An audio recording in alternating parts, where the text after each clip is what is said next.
What about the Lakers right now, Chris? I mean, is it possible Kawhi does choose the Lakers out of everybody right now? Walk me through what's going on that front.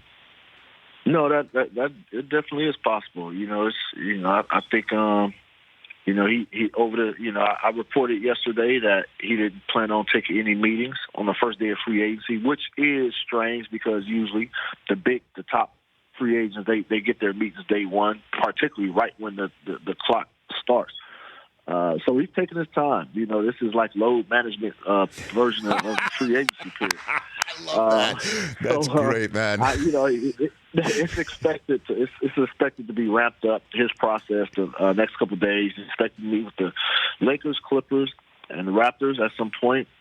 I was told it's going to be a couple of days. And I know the NBA doesn't want to hear that. I know some players and agents don't want to hear that because they're trying to get their clients off the board. They're waiting for this Kawhi big domino to fall, fit into place. But Lakers feel good. They feel really good about what's going on, and I think he'll meet with the Raptors last. But it's a strange scenario. I thought going into free agency that it would be between the Clippers and the Raptors only.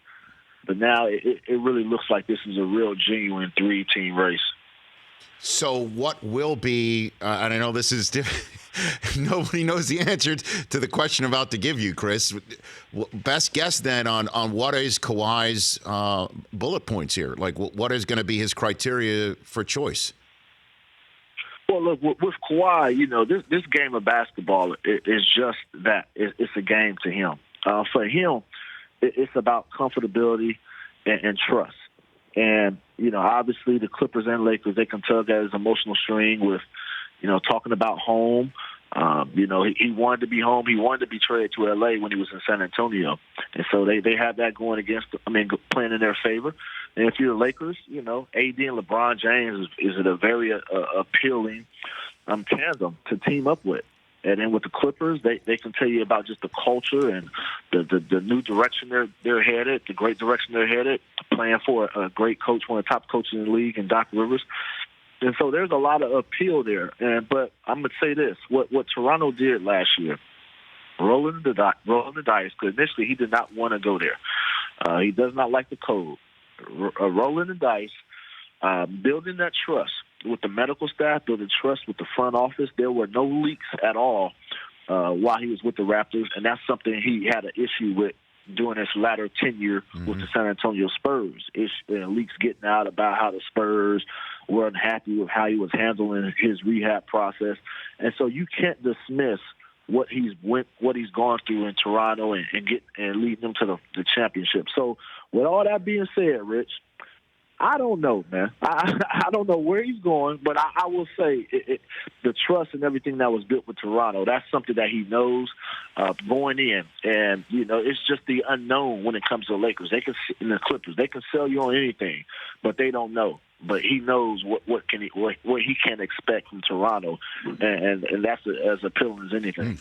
Chris Haynes at Yahoo Sports. A couple more minutes left with him in the Honda Insider Report. We get Adam Silver in the room right now, Chris, and you hook him up to some sodium pentothal. Okay, nobody knows the answer to what he says. You just but he's got to tell the truth. Kawhi stays put. He's got to love it if it's Toronto and the Canadian aspect, another country, and the international flavor. That's great. You got the Clippers to have two teams. They have LeBron and Kawhi both in Los Angeles for separate teams. Or you can have one big, huge-ass super team with LeBron, Kawhi, and Anthony Davis. He would choose where would he want Kawhi to go for the NBA, do you think, Chris? I don't. You know what, Rich? That's a good question, but I think it's a win-win wherever. Just like you go to Toronto, you lock down Canada, and you keep them heavy, entrenched in the NBA.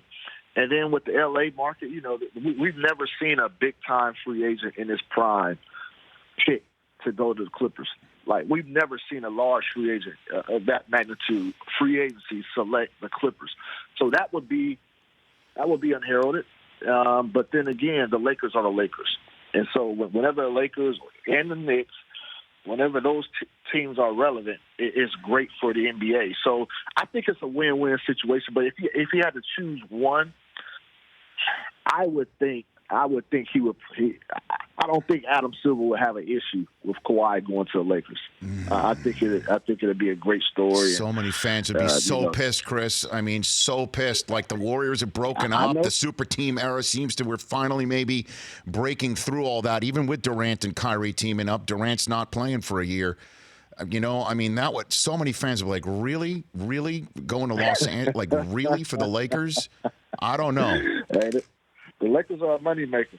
They're a moneymaker for sure. And, you know, they will be prominent and dominant. If they can fill out their roster with complementary pieces, but they'll be dominant for the next 3 or 4 years. And whenever the Lakers, or like I said, whenever the Lakers and Knicks are in a good state, man, it's always good for the league. For more of the Rich Eisen Show, tune to Audience Channel 239 on DirecTV for free on BR Live, or download the Rich Eisen Show app.